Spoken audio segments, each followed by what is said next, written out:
సంగీతం విద్యార్థులకి ఇప్పుడు విద్యార్థులకి డిఫరెన్స్ ఏంటి? కొన్ని చోట్ల పెద్దవాళ్ళు ఇప్పుడు కూడా అప్పుడప్పుడు రోడ్డు మీద పిల్లలు అంతే ఇంట్రెస్టింగ్ పిల్లల్ని పంపిస్తున్నారు. అంటే వాళ్ళు 7th క్లాస్ వరకు మన మాట వింటారు కదా. సో అప్పటిదాకా పిల్లల్ని మీ దగ్గర దసరా పద్యాలు ఉన్నాయి కదా, అప్పటి పాటలు అప్పుడు ఏంటంటే చిన్న చిన్న పాటలు ఇంకోటి కూడా వచ్చేదనమాట. తురుపిట తురుపిట తురుము అనేది అనేసి పోస్ట్ బాక్స్ లెటర్ వస్తున్నప్పుడు అదొక పాట ఉండేది. ఈ పిల్లల చేత చిన్న చిన్న స్క్రిప్ట్లు వేయించేవాడు అన్నమాట. ఇప్పటికీ నేను అదే చేస్తూ నాకు పాపం ఇంకా కొద్దిమంది ఉన్నారు నాకు, వాళ్ళందరూ నాకు సహకరిస్తుంటే చిన్న చిన్న పిల్లల్ని బలవంతంగా లాక్కొచ్చి అది ఇంట్రెస్ట్ ఎలా వస్తుందంటే మాది శ్రీరామగాన సభ. మాకు ఒక స్టేజ్ అనేది ఉంటుంది. 56 ఏళ్ల నుంచి మేము కర్ణాటక మ్యూజిక్ పోషిస్తుంటాము. మా వారు మృదంగిష్టం. మేము కొనికివాడమని రామగాన సభ కొనికివాడని ఒక మంచి పేరు. ఎవరు ఏ స్టేజ్ ఇవ్వకపోయినా మా స్టేజ్ మీద మేము నేర్పిన పాడతారు కదా అని ఆ పాత సాంప్రదాయం పోకుండా వాళ్ళకి అది చేస్తాం. సో మీరు అందరు ఇప్పుడు మీ వారి గురించి చెప్పారు, మీ వారి సపోర్ట్ ఎలా ఉంటుందండి మీకు? అది చాలా ఉంటుంది. నేను ఈ పిల్లల్ని తెచ్చుకున్న ఫీజులు తీసుకోకుండా వాళ్ళకి నేను చెప్పిన వాళ్ళని ఎక్కడికైనా తీసుకెళ్తున్నా తను కూడా నాతో వస్తారు.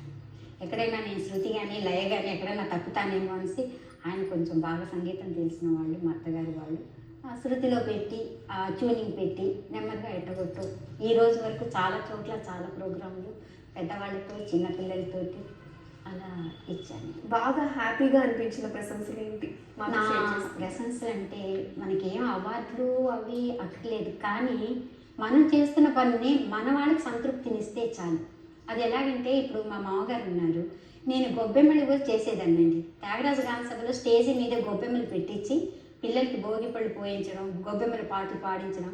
మా మామగారికి ఎదురుగుండా, మా మామగారికి పెద్ద పేరు కళా తపస్వి అని, ఆయనకి ఎదురుగుండా నేను ప్రశంసలు ఓలేటి పార్వతీశం, శోభరాజు గారు వీళ్ళందరి ద్వారా తీసుకోవడం అది చాలా సంతోషం. మీరు పాడితే అందరూ బాగా మెచ్చుకున్న పాట, మీకు బాగా నచ్చిన పాట మా ప్రేక్షకుల కోసం ఇప్పుడు పాడి వినిపిస్తారా? ఓ దేవి నీ మ్రోల ఒదిగి ఉన్నామమ్మ, ఏదేని వరమడుగా ఎంత వారము తల్లి ఓ దేవి, పాదాల తళలని పారిజాతములుంచి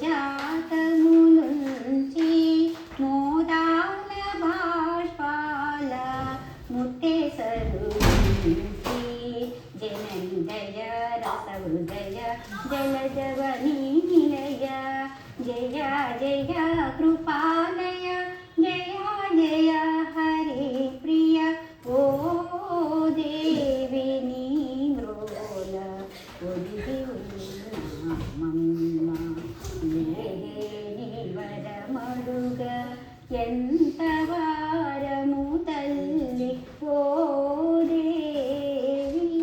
ఇంకా పిల్లలకు మీరు ఏం నేర్పిస్తూ ఉంటారు? పిల్లలకి చిన్న చిన్న స్క్రిప్ట్లు అండి.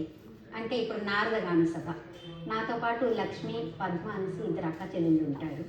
వాళ్ళ ఆఫీస్ నుంచి రాగానే నేను వాళ్ళతో కలిపి చేయిస్తుంటాను. రామదాసు అన్నమయ్య కీర్తనలు నేర్పడం, అవి కాకుండా గొబ్బెమ్మలు. ఇప్పుడు సంక్రాంతి వస్తుంది, సో నేను గొబ్బెమ్మని పెట్టి ఇట్లాగే చిన్నపిల్లల్ని పిలిచి నాతో సహకారం చేసిన వాళ్ళతోటి గొబ్బెమ్మలు ఆడిస్తాను. గొబ్బెమ్మలు కోలాటాలు ఆడించి అలా. నింగి నేల నాదే కార్యక్రమంలో ఇప్పుడు మరొక చిన్న విరామం.